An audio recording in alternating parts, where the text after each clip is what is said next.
샬롬 예원 가족 여러분, 연일 폭염이 지속되고 있습니다. 늘 반복해서 당부드리지만 건강 유의하시기 바랍니다.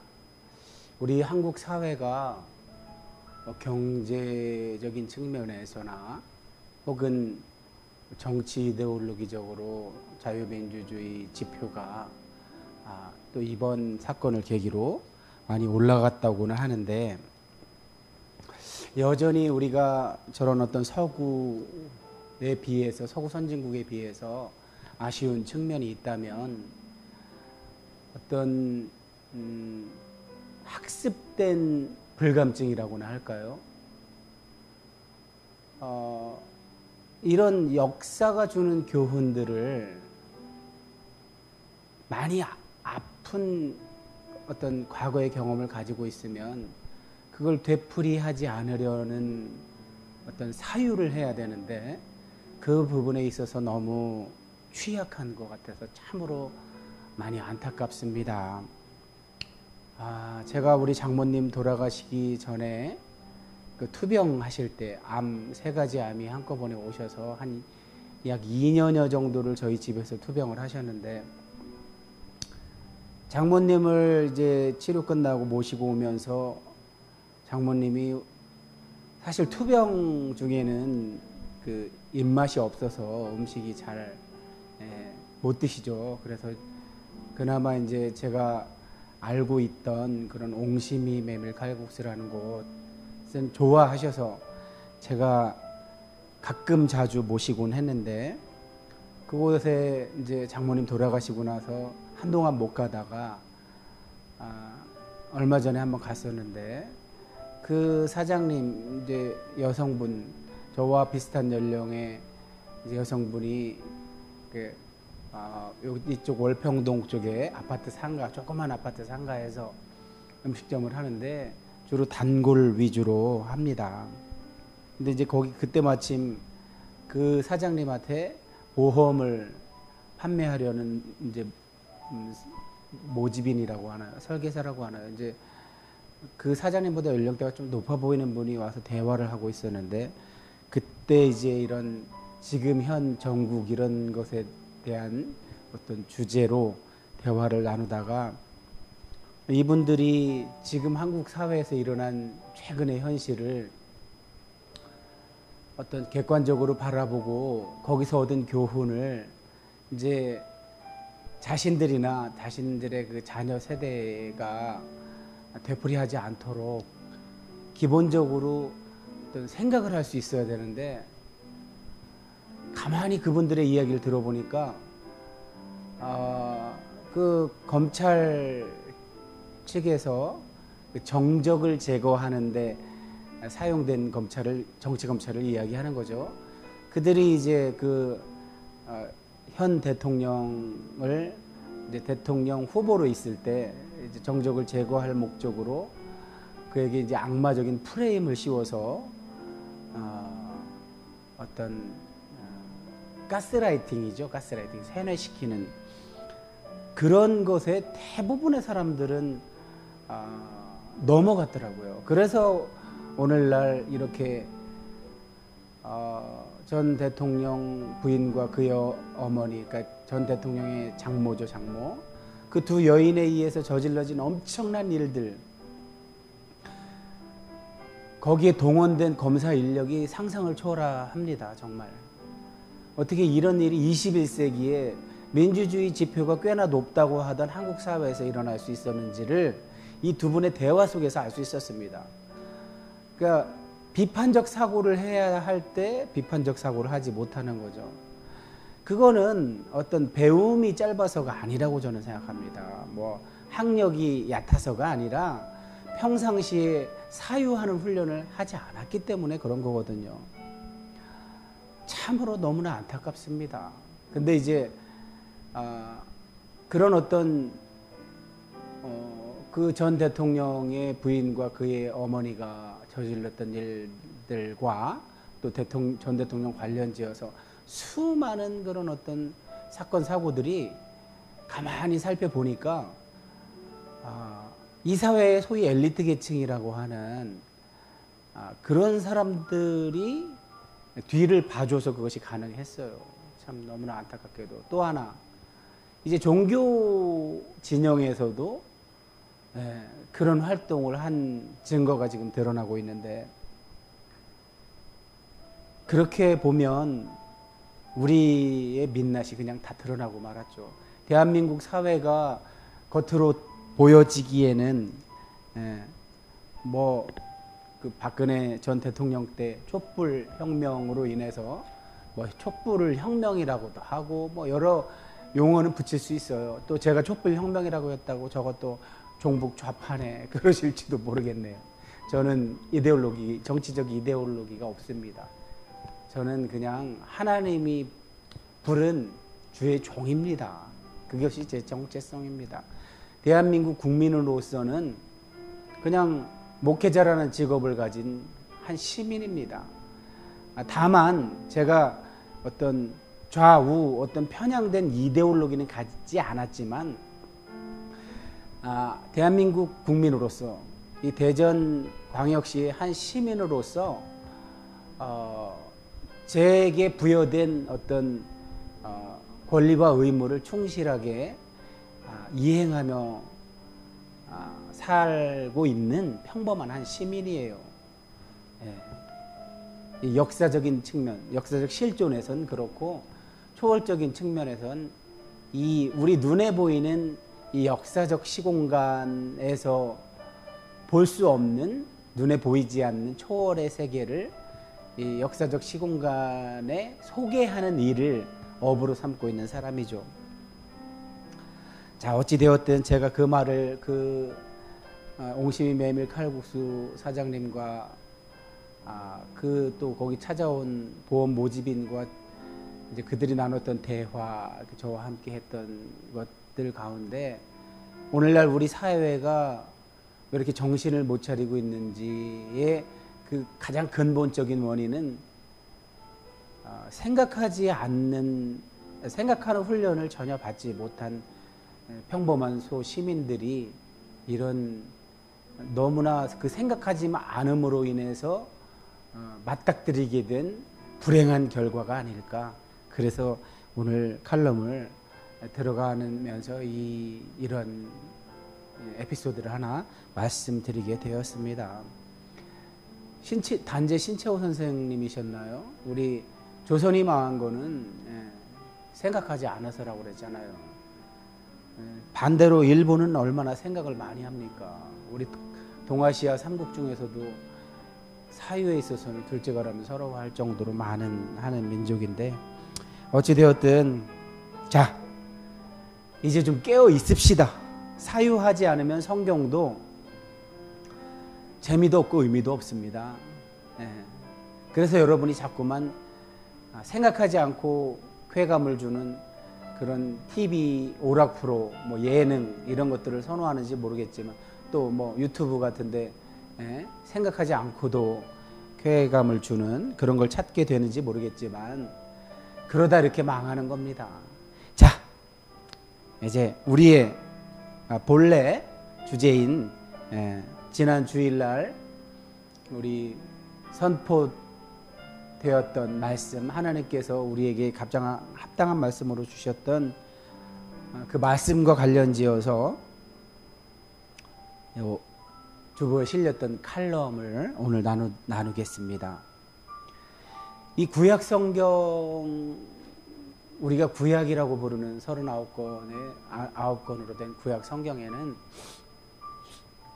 하나님이 좀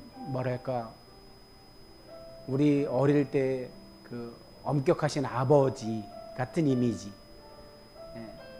그러니까 가정에서부터 윤리 도덕적으로 올바르게 가르침을 받아야 이제 가정보다 더 큰 규모의 공간으로 나아가서 질서를 지키며 살아갈 수 있게 하는 역할을 주로 아버지께서 하셨는데, 그러려다 보니까 때로는 이렇게 신체에 체벌을 가하는 경우도 있고 그랬는데,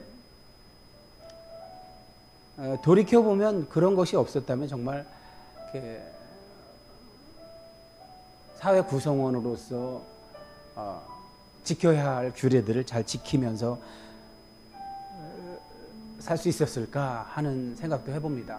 오늘날과 같이 탈권이 뭐 해가지고 아예 이제 체벌이 사라진 사회에서 보십시오. 묻지마 폭력 이런 것들 얼마나 심합니까? 우리의 성경도 매를 아끼면 자식을 망친다는 말씀도 있잖아요. 그런 것처럼 그러니까 사랑이 동반된 사랑에서 기반한 체벌은 꼭 필요하다고 봅니다. 그걸 할 수 있는 당사자는 사랑으로 엮여진 사랑으로 묶인 가정 공동체밖에 없죠. 가정을 벗어나서 그런 체벌이나 뭐 이런 거라 하면 폭력이 되어버리죠. 자, 어쨌든 구약 성경에 우리 하나님은 그처럼 정의, 공의의 어떤 영역을 엄밀하게 다루시는 분으로 그렇게 나타나서 우리가 좀 두려워하는 부분이 없지 않아 있습니다. 그 가운데 이제 대표적인 한 본문이 이스라엘 백성이 가나안 땅, 약속의 땅에 들어가서 살아야 할 때 지켜야 할 규례들을 이제 뭐 출애굽기에는 성결법전이라고 그래서 법 조항들이 있고 또 출애굽기는 출애굽법전이군요. 레위기엔 성결법전. 이제 거룩하게 살기 위한 규례들. 민수기에는 또 광야에서 지켜야 할 많은 규례들. 신명기에는 약속의 땅에 들어가서 지켜야 할 규례들을 쭉 이렇게 기록해 놓았는데 신명기에 보면 이제 약속의 땅에 들어가서 지켜야 할 규례들이다 보니까 그 약속의 땅이라는 곳은 사실은 이방인, 이미 원주민들이 살고 있었잖아요. 그렇다 보니까 그 원주민들, 흔히 우리가 알고 있는 7 족속, 헷기야가 부이어, 헷 족속, 기르가스 족속, 아말렉 족속, 가나안 족속, 브리스 족속, 히위 족속, 여부스 족속, 이렇게 7 부족이 먼저 살고 있었는데 이제 거기 들어가게 되면 그들을 이렇게 진멸하라는 명령을 하나님이 하시죠. 그거를 그냥 문자 그대로 사실 받아들이면 이렇게 잔혹하신 분이 어디 계신가. 사실 오늘날 이스라엘도 저 팔레스타인 땅이 원래는 아랍 사람들이 이미 살고 있었죠. 이스라엘이 멸망한 후에는 사실 이스라엘은 온 세계로 특히 유럽 쪽으로 많이 흩어져 살았죠. 그동안에는 아랍 사람들이 거기 와서 살았던 건데 이 시오니즘이라는 어떤 명분을 내세워서 이제 이스라엘 땅을 강제로 빼앗기 시작하죠. 근데 그들이 그 유대인들이 근거로 삼았던 것도 경전이죠. 그들의 경전. 봐라, 우리 조상들이 옛날부터 산 곳이 이곳이다 하고 이제 경전을 근거로 내세웠는데 중요한 거는 방법이 잘못됐다는 거죠. 이 헤렘이라는 것의 본래 의도는 가나안 땅에 들어갔을 때 그들과 함께 하면서 그들이 섬겼던 그런 우상들을 이스라엘 백성이 섬기게 될까봐 하나님께서 이런 헤렘 명령을 내린 건데 사실 문자적으로 이해했다고 하더라도 사실 그게 다 지켜지지도 않았잖아요. 사사기에도 나오고 여호수아뿐만 아니라 사사기에도 나오잖아요. 아직 그 원주민들도 살았었고 또 하나 기본 족속이 꾀를 내서 그렇게 여호수아를 기가 막히게 속여가지고 또 목숨을 보존하잖아요. 그런 것처럼 하나님이 헤렘 명령을 하신 것은 사실은 이스라엘이 하나님에 대한 신앙을 지키게 하기 위해서 이제 그렇게 말씀을 하신 거죠. 그래서 그걸 표현을 그렇게 한 거죠. 여호와께 바쳐진 것, 헤렘이라는 히브리어는 여호와께 바쳐진 것이라는 뜻이죠. 또 이제 동사로는 진멸하다라는 뜻도 있는데, 그러니까 그건 이제 여호와의 것이니까 여호와의 그렇게 하라는 거였죠. 그랬을 때 그걸 그 광야에서 아말렉 족속을 진멸하라고 했던 것도 이스라엘 백성, 거룩한 백성, 선택된 백성을 그들이 자꾸만 괴롭히는데 그것은 무엇을 상징하는 거라고 했죠? 옛 사람에게 남아있던 그 죄된 본성, 죄악된 본성, 그것을 소멸시키라는 의미로 그렇게 우리가 모형론적으로 이해를 해야 하는 거죠. 자, 어찌되었든 구약 성경은 그처럼 우리가 사는 시대와 시공간적으로 거리가 멀어서 섣불리 이해하기에는 쉽지 않아서 하나님을 공포의 하나님으로 오해하기 쉬운데, 그렇게 문자적으로 순수하게 읽어할 것보다는 사실은 상징과 은유, 어떤 내러티브적인 문학적 기법이 훨씬 더 많이 거기에 사용됐다는 것을 우리가 알아야 할 필요가 있어서 이제 이렇게 좀 여러분께 첨언을 합니다. 자, 우리가 아무리 성경을 읽을 때 불편함을 느껴도 불편하다고 포기하면 되겠습니까? 불편하다고 포기하면 우리가 살아가면서 선악의 절대적 기준으로 삼아야 할 텍스트를 읽는 게 되는 거잖아요. 그렇기 때문에 불편하더라도 자꾸만 그 말씀을 주신 의미를 알려고 노력을 해야 되겠죠. 자, 어찌되었든 구약에는 그처럼 하나님의 선하신 속성과 어울리지 않는 본문들 때문에 우리가 읽는데 또는 의미를 찾는데 불편함을 느끼기도 하는데, 지난 본문처럼 신약 성경에도 드물게 그런 어떤 하나님께서 예수님께서 이렇게 하신다고 하는, 우리를 놀랍게 만드는 그런 본문이 있는데, 그 대표적으로 아나니아와 삽비라 본문이 더욱 그렇죠. 지난 주일날도 말씀드렸던 것처럼 만약에 정말 헌금을 일부를 감추고 일부만 드리면서 다 드린 것처럼 해서 그러니까 위선 때문에 죽어야 한다면 아마 오늘날 살아남을 만한 크리스찬이 있을까요? 목사, 장로, 권사, 집사를 다 통틀어서 정말 정직하게 정말 위선 없이 자기 의는 요만큼도 없이 하나님께 예물을 올려드리는 자가 몇이나 있을까요? 그죠? 그래서 제가 쇼츠로까지 만들었잖아요. 아나니아 삽비라, 그게 이렇게 누가라는 이 누가복음과 신약 성경을 기록한 저자는 특별히 내러티브라는 형식을 정말 많이 사용해서 기록을 했어요. 그렇기 때문에 내러티브로 기록됐다는 것이 뭘 의미하는 거냐면, 그걸 사실로 보라는 것이 아니라 그 안에 들어있는 진실을 보라는 뜻으로 그런 내러티브 형식을 빌어다 쓴 겁니다. 누가가 살던 시절에 그리스 쪽에도 그런 어떤 내러티브 기술을 사용한 문헌들, 작품들이 많이 있었어요. 특히 우리 유대 문헌은 훨씬 더 많았죠. 그만큼 그 내러티브에 들어있는 의미를 발견해서 그 의미가 지시하는 진실을 바라보라는 거죠. 근데 이제 누가는, 제가 이제 이 부분을 다음 주 칼럼에 이제 다음 본문과 함께 좀 더 자세하게 다루려고 하는데, 살짝 맛만 보여드리면,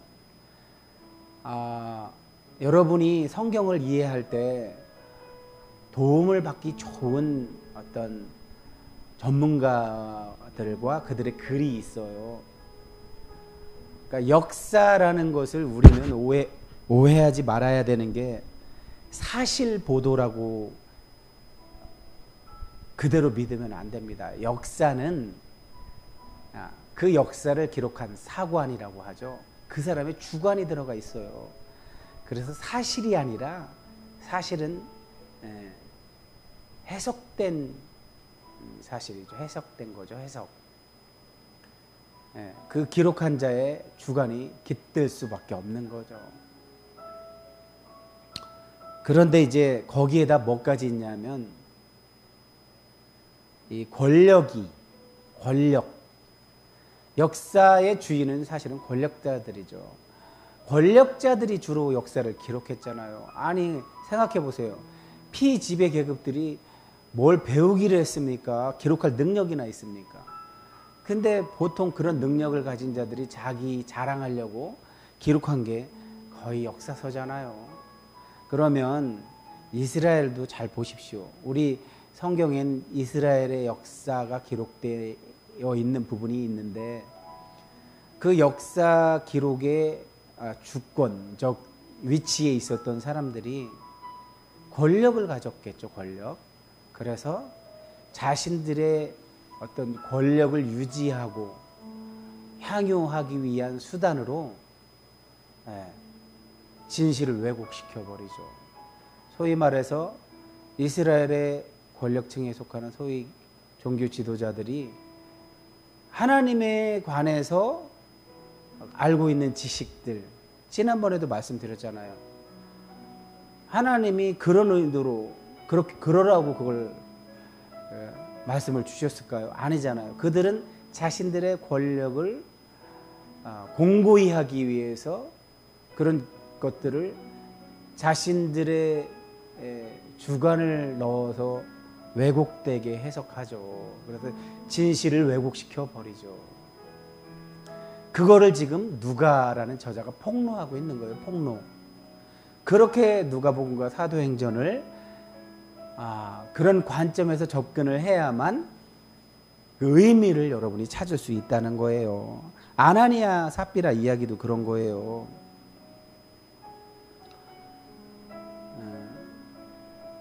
제가 주일날 말씀에도 간략하게 말씀 전할 때도 말씀드렸지만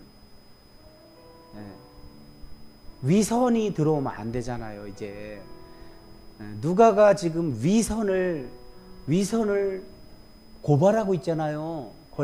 이스라엘 권력층의 종교 지도자들이 자신들의 욕구를 성취하기 위해서 백성 모두가 권위를 부여했던 경전을 해석함에 있어서 사실 보도도 아니죠. 진실을 거짓으로 왜곡시키는 그런 행위를 통해서 자신들의 그 기반, 권력 기반을 공고히 하고 있었는데 누가가 그거를 내러티브로 지금 폭로하고 있는 거죠. 폭로.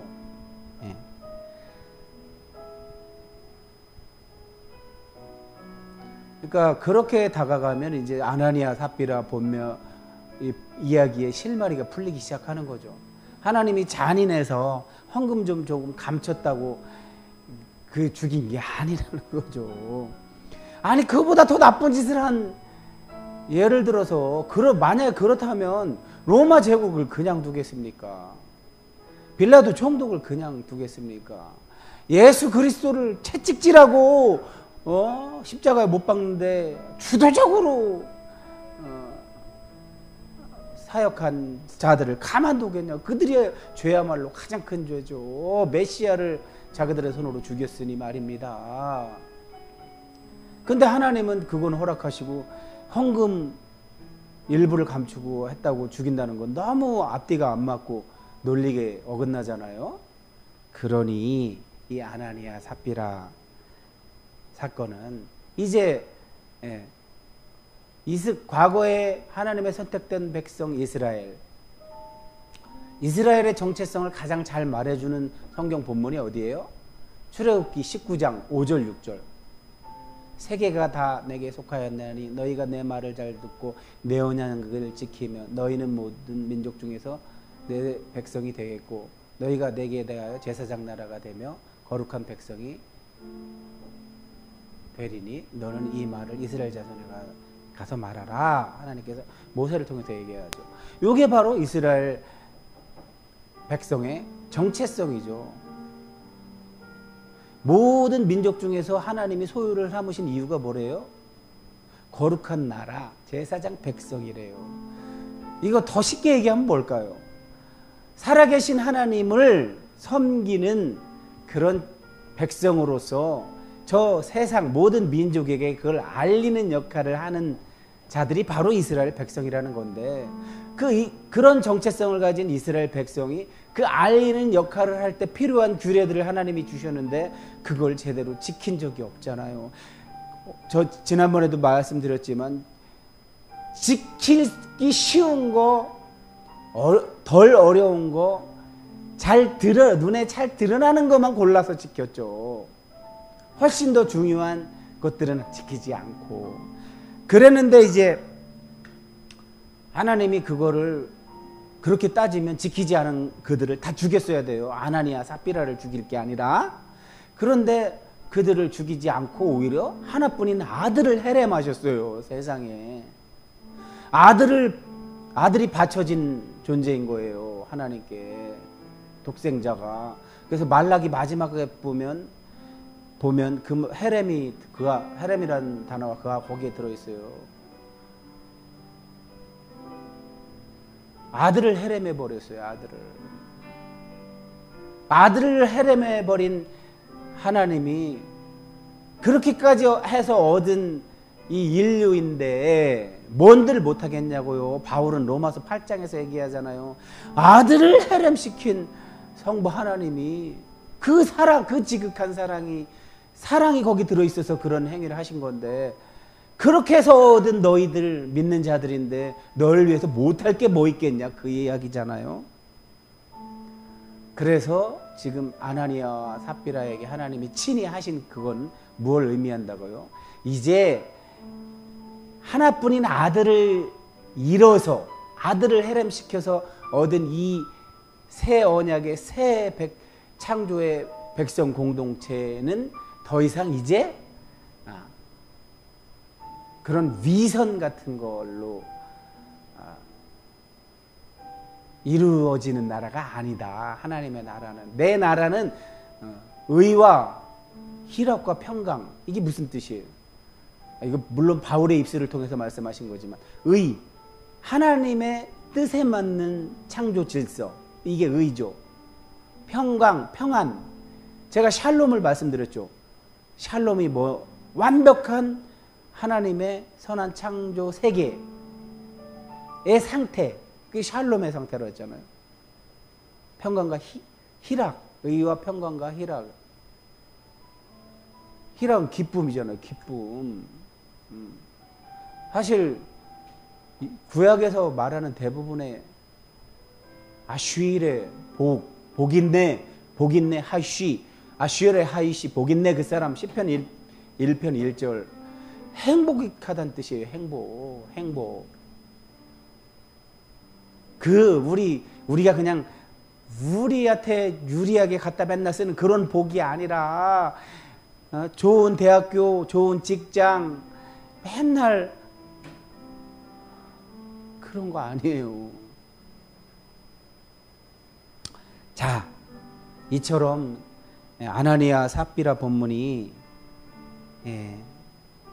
하나님을 속였다고까지 베드로가 이야기하는 거는, 위선은 더 이상,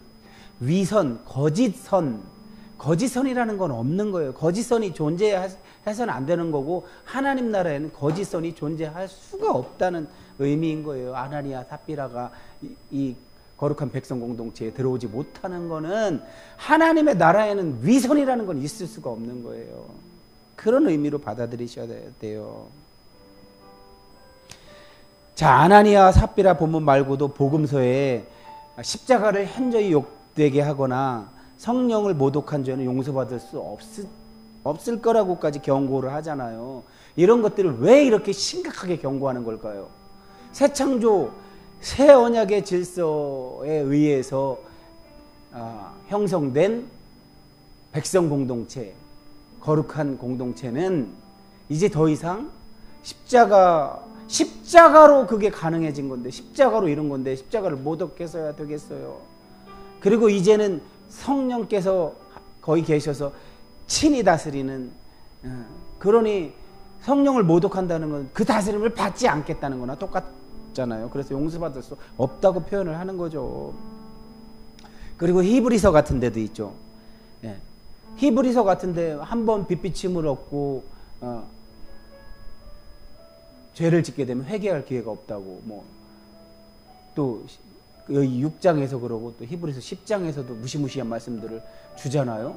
이런 것들도 새로운 질서, 이제 하나님의 다스림을 직접적으로 받고 있는 이 새 언약의 공동체, 새 창조의 공동체는 이제는 죄하고는 거리가 먼 자들이라는 거죠. 정체성 자체가.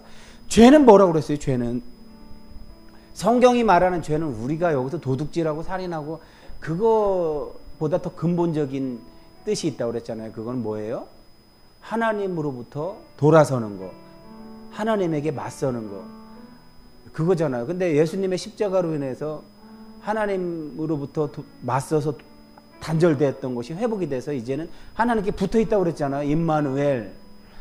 붙어있는 상태에서 여기선 죄가 불가능한 거죠. 왜? 죄라는 말 자체가 성립이 안 되잖아요. 지금 의 상태인데, 상실된 의를 다시 회복시켜준 상태잖아요. 그러니 죄라는 건 여기 설 자리가 없는 거죠. 그래서 히브리서는 그런 이야기를 하는 거예요. 배교의 위험성에 처한 이 1차적인 독자들, 이 수신자들에게 그걸 경고하고 있는 거죠. 그래서 최근 학계에서도 이런 히브리서 본문이나 마태복음 같은 본문들, 강력하게 경고하는 본문들을 구원의 본질을 위협하는 심각한 영적 상태에 대해서 경고하는 걸로, 그런 의미로 이해해야 된다고 최근 학계에서는 많이 이야기를 하죠. 자, 이게 누가가 이제 이 아나니아 삽비라 바로 앞에 누구랑 비교를 해요? 바나바랑 비교를 하죠. 그래서 바나바와의 비교를 통해서 이제 막 형성되기 시작한 초기 교회의 교회 공동체의 정체성을 확립시켜 주려고 하고 있는 거예요.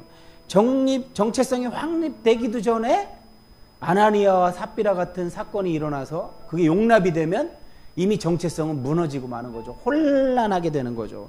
그래서 하나님이 급히 나서신 거죠. 이 거룩과 경건의 공동체, 그러니까 여기서 왜 이렇게 가진 걸 나누는 가난한 사람이 하나도 없다는 말이 강조되고 있는지를 알아야 돼요.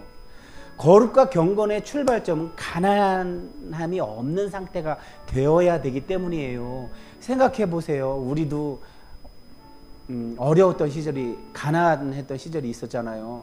우리의 부모님 세대, 조부모님 세대는 참 어려운 시절, 가난했던 시절에 신앙생활을 했는데 이분들이 너무나 고통스러웠던 일상의 삶을 신앙에 의지해서 견뎠었는데 다 좋은데 이분들이 이분들의 단편적인 한 행위가 있었는데 이분들이 이런 어떤 아나니아 삽비라 본문 같은 거를 제대로 이해하지 못했기 때문에 그런 행위를 하는 거예요. 새벽 기도를 늘 다녔던 그 우리의 부모님, 조부모님 세대가 은혜 받고 거기 새벽 기도에서 은혜 받고 기도 열심히 하고 돌아가다가 자기 동네 남의 집 담장 넝쿨에 있는 호박을 따다가 끓여 먹곤 했죠. 이건 엄연히 도둑질이잖아요. 근데 가난이 그 도둑질에 대한 합리화가 됩니까? 안 되잖아요. 바로 이런 것들이에요. 가난한 환경이 거룩한 공동체의 거룩과 경건을 훼손할까봐 아예 그럴 여지를 없애고 시작하는 거죠. 그래서 이사야서 59장 같은 데도 보면 경건을 뭐라고 그래요? 거룩을. 과부가 없는 거, 과부가 차별받지 않고 소외당하지 않는 거라 하잖아요. 고아와 과부, 이런 당시 이스라엘 사회의 약자들이 차별받고 소외받고 그렇게 되면 어떻게 되겠어요? 공동체의 거룩함이 깨지게 되겠죠. 그래서 이 아나니아 삽비라 본문에도 바나바와 또 그 이전에 초기 교회 공동체가 삶을 어떻게 나눴는지를 미리 보여주고 있는 거예요. 그 공동체 안에 그 공동체의 거룩성을 방해받거나 훼손당할 위험 요소를 아예 만들지 않고 시작하기 위해서 그런 공동 소유, 유무상통이라는 말 어렵죠. 오히려 그러니까 삶을 가진 자가 좀 내놔서 못 가진 자도 그냥 필요에 따라 쓸 수 있도록 하는 이런 분위기가 형성되었던 거죠. 이거는 구약에서 완성하지 못했던 거잖아요. 신명기 15장에 그렇게 하나님께서 당부를 해놨는데 모세를 통해서. 근데 실질적으로 지켜진 적이 없잖아요. 그죠? 그리고 또 하나 아나니아 삽비라 사건이 구약에 또 모형적으로 그려진 곳이 있어요. 그건 뭐냐면 신명기에서 신명기 규례 안에 헤렘 규정이라고 있었다고 그랬잖아요. 가나안 땅 원주민에게서 그들의 이방신을 섬기던 습성을 너희가 영향을 받아서 나를 속히 떠날까봐, 여호와 하나님을 떠날까봐 하나님이 그들을 진멸하라는 그 의미는 뭐였다고요? 그들이 섬기는 그런 있지도 않은 신을 섬기는 그런 것을 따라하지 말라는 의미였다고 그랬잖아요. 근데 이제 이것의 본보기가 된 사건이 뭐였었어요? 아간이죠. 아간. 여리고성 같이 아주 그 시대에 아주 너무나 견고한 성조차도 하나님이 시키신 하나님의 방법대로 하니까 정복할 수 있었잖아요. 근데 여리고성에 비하면 형편없었던 볼품없었던 아이성과 전투에서 이스라엘이 지게 되죠. 그러니까 여호수아가 막 그냥 가슴을 쥐어뜯으면서 그냥 어찌 이런 일이 있을 수 있습니까? 주여 하나님하고를 자 하나님이 그 아간의 행위 때문에 그렇게 하신 거잖아요. 여호와께 헤렘 명령을 지키지 않았죠. 여러 여호와께 바쳐진 물건 중에 일부를 아간이 감추었죠. 여기 아나니아 노스피조마이 그리스어로 그 단어가 이제 이 아간 사건에서 이 구약의 히브리어를 신약으로 그리스어로 번역한 번역본이 있었는데 그게 70인역이라고 그래요. 70인역에 보면 그 그리스어로 노스피조마이로 번역되어 있어요. 감췄다는 것이.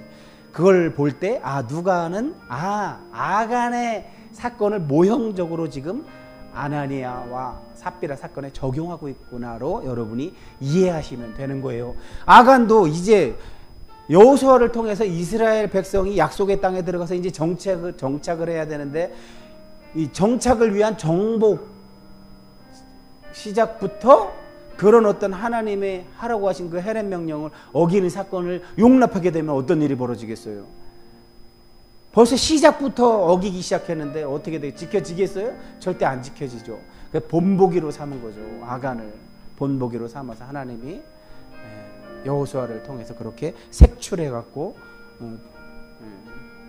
돌에 맞아 죽는 사건이 있는데 이런 것들은 이야기로 다 기록되어 있잖아요. 그러면 그 의미를 찾으라고 그렇게 기록되어 있다는 사실을 잊지 말았으면 합니다. 제가 반복해서 말씀드립니다. 문자 그대로 이해해서 지금 뭐예요? 거기 창조신학 하시는 분들처럼 과학적 사고방식으로 성경을 문자적으로 이해해서 그걸 다 증명해내려고 하니 얼마나 무리가 따르겠어요. 적어도 우리 예원 공동체는 그러지 말기를 바랍니다. 자, 어쨌든 이제 마무리 짓겠습니다. 이 아나니아와 삽비라 이야기가 왜 그 자리에 있는 거고 이 성경을 기록한 누가는 대체 어떤 의도를 갖고 이렇게 배치를 한 것이며 바나바와 이렇게 비교되게 하고 또 초기 교회 공동체가 이제 시작되었는데 시작부터 위선이 틈을 타면 안 된다는 그런 것을 알게 하려고 본보기를 삼아서 아나니아와 삽비라를 하나님이 친히 제거하시는 그런 이야기를 이 자리에 넣었다는 거, 그걸 여러분이 아시기 바라고, 마지막으로 이 두려워하실 줄 아셔야 돼요.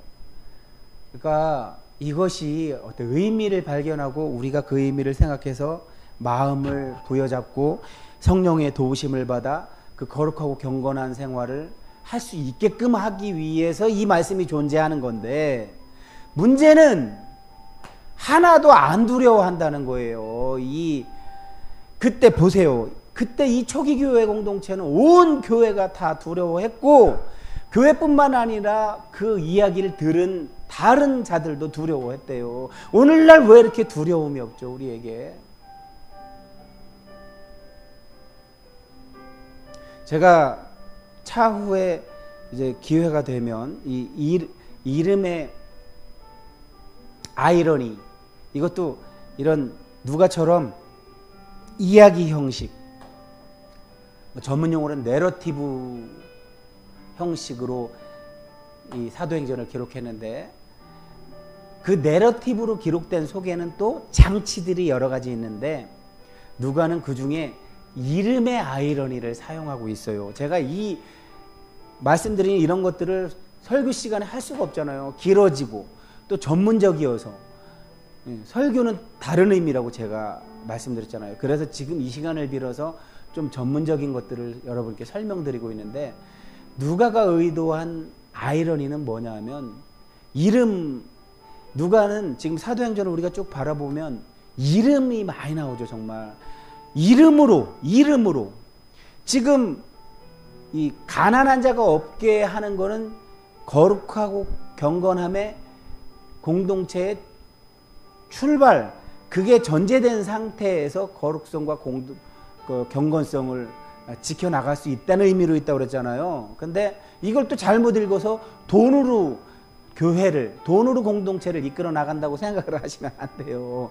여기 가난한 자가 없었다는 거는 그런 의미로 돈으로 공동체가 유지된다는 얘기를 하려는 게 아니에요. 뭐 소유를 갖다가 막 밭을 팔아서 놓고 하니까 돈으로만 이게 해야 된다. 그거 오해예요. 그거 아니에요.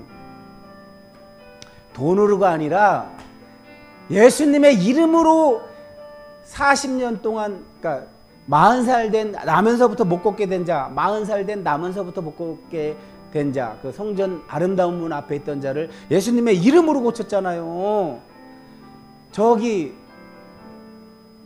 어쨌든 베드로는 입만 열면 예수님의 이름이 했다고 했잖아요. 근데 우리는 이름에 대해서 3주에 걸쳐서 했죠. 이름은 뭐라고요? 하나님의 현존이라고 했죠. 베드로가 예수님의 이름으로라고는 말이 예수님이 했다는 말이잖아요. 예수님의 현존. 물론 예수님의 부활한 육체는 하나님 보좌 우편에 계시겠지만 영으로는 와 계시잖아요.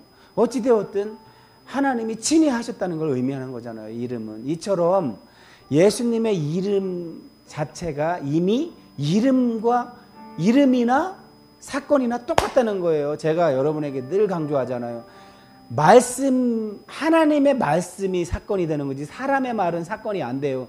사람의 말이 사건이 되면 큰일 난다고 했잖아요. 사람은 저주를 너무나 잘하잖아요. 욕도 얼마나 잘해요. 근데 그대로 되면 어떻게 되겠어요? 안 되잖아요. 그래서 사람의 말은 사건이 되면 안 되지만 하나님의 말씀은 말씀 자체가 사건이 되잖아요. 그런 것처럼 이름이 실제 여기 계신 거란 뜻이듯이 예수라는 이름이 여호와께서 구원하신다는 뜻이라고 그랬잖아요. 그러니까 예수가 와서 십자가에 돌아가셔서 부활하시고 승천하신 사건이 이름이 사건이 된 거예요. 왜? 예수님의 이름 안에 있는 여호와께서 구원하신다라는 문장이 사건으로 일어났잖아요. 그죠? 그래서 이렇게 이름의 아이러니가 이 사도행전 안에는 들어있는 거예요. 그래서 우리가 은혜 받은 아나니아와 삽비라와 비교되는 그 바나바는 레위 지파 요셉이라는 이름을 가졌어요. 요셉은 더하다라는 뜻이에요. 근데 왜 사도들이 요셉한테 바나바라는 별명을 지어줬다는 게 소개되고 있잖아요. 이건 또 이름의 아이러니인 거예요. 요셉인데 왜 굳이 별명을 지어주지? 근데 바나바의 삶을 보면 진짜 그 바나바라로 별명이 더 사건이 됐잖아요. 별명처럼 살잖아요. 타인을 위로하는 일을 하며 살잖아요. 실제로 바울 곁에서 정말 그런 일을 했고, 그런 것처럼 바나바도 이름과 사건이 일치가 됐죠. 예수님도 이름과 사건이 일치가 되고, 베드로도 그렇잖아요. 베드로 요한의 아들 시몬아. 원래 베드로의 이름은 요한의 아들 시몬이었어요. 근데 예수님이 베드로라고 지어줬어요. 베드로는 뭐예요? 페트로스, 반석. 그러니까 바울은 반석은 그리스도라고 그랬잖아요. 맞아요. 반석은 그리스도예요. 반석은 그리스도, 예수님의 은유예요. 그럼 예수님은 자기가 반석이면서 왜 베드로한테 반석이라는 이름을 지어줬을까요? 진짜 반석이 되잖아요. 예수님처럼 살잖아요. 그러니까 베드로도 이름 바뀌고 나서 이름과 사건이 똑같아졌어요. 그런데 그만 누구한테 와서? 아나니아와 삽비라한테서 이름과 다른 사건이 일어나요. 아나니아는 본래는 히브리어 아람어 계통으로는 하나냐예요. 하나냐. 야가 뒤에 붙으면 야훼의 준말이에요. 야훼, 여호와. 그리고 앞에 하나는 무슨 뜻이냐면 은혜란 뜻이에요. 그럼 여호와께서는 은혜로우시다란 뜻이겠죠. 아니면 그냥 명사로 하면 여호와의 은혜란 뜻이겠죠. 근데 여호와께서는 은혜로우시다가 아나니아를 통해서 사건이 일어나야 되는데, 아나니아가 이름과 전혀 안 맞는 일을 저지르니까 하나님이 얼른 데려가시죠. 이게 은혜로운 행위예요. 하나님의. 왜? 공동체를 살리기 위해서 여호와께서는 은혜로우신 행위를 하신 거예요. 그게 아나니아의 이름 뜻이에요. 그냥 아나니아를 데려가신 거예요. 삽비라, 아름다운, 혹은 뭐 보석 이런 뜻인데, 겉으로는 예뻤는지 몰라도 그 안에는 시커멓잖아요. 위선, 겉과 속이 다르죠. 빨리 데려가셔야지. 새창조의 공동체, 새언약의 질서에서는 그런 게 틈을 타면 안 되니까. 적은 누룩이 그 뭐라고 그랬어요? 온 저기에 퍼진다고 그랬잖아요.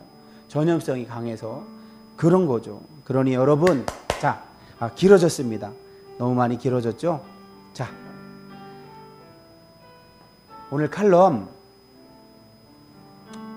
주일 예배 때 다 못한 부분이 너무 많아서 길어졌습니다. 양해 바라고.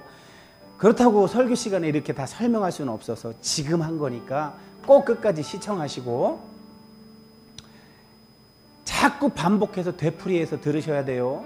이 영상을. 그리고 참 이 영상을 빌어서 감사 표현하고 마치겠습니다.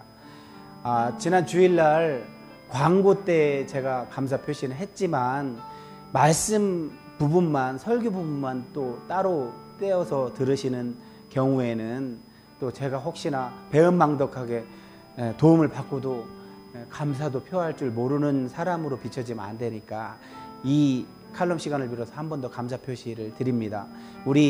제가 지금 워낙 지금 이 칼럼을 찍고 주일날 예배 현장을 실시간으로 담아서 송출하고 이런 시설을 아주 좋은 분을 만나서 정말 저렴한, 그러니까 제 사정을 아시고 정말 애써 주셨어요. 적은 돈으로. 그런데도 이렇게 훌륭한 시설을 만들어 주셔서 오늘 이런 역할을 감당하게끔 해주셨는데, 그러느라 제가 좀 빚을 졌습니다. 그리고 여러분도 아시다시피 이 공간에 지금 출석하는 교인은 단 한 명도 없습니다. 두 가정 물려받은 그분들도 이렇게 저렇게 다 떠나셔서, 그렇다면 이제 온라인 시청자가 전부인데 안타깝게도 이분들은 저에게 헌금을 하지 않습니다. 뭐 제가 강요한 적도 없고요. 그러나 다만 이제 제 신대원 동기였던 엄철희 목사님이 제 형편을 어떻게 아시고 정기적으로 후원을 하시고, 또 때에 따라서는 뭐 절기 때 이렇게 또 큰 돈도 해주시고 그러세요. 그래서 이렇게 포기할 듯 포기하지 않고 감당하며 갑니다. 하나님은 늘 이런 식으로 교만하지 않게 하시려고 그러는지 이렇게 인도를 하시더라고요. 그런 와중에 이제 저의 이런 어려움을 호소하자 예전 강내교회에서 제가 아동부 전도사 시절에 찬양사역자로 저를 도와주셨던 형송이 집사님께서 이 또 후원금을 보내주셨어요. 너무나 감사하게. 참 은혜로웠던 시절을 함께 했었는데 너무너무 감사드려요. 그리고 정말 생각지도 못한 저에겐 너무나 큰 도움이 되는 금액을 또 우리 제 장로회 신학대학교 구약학 석사과정과 박사과정에서 제 논문을 지도해 주셨던 우리 배정훈 교수님,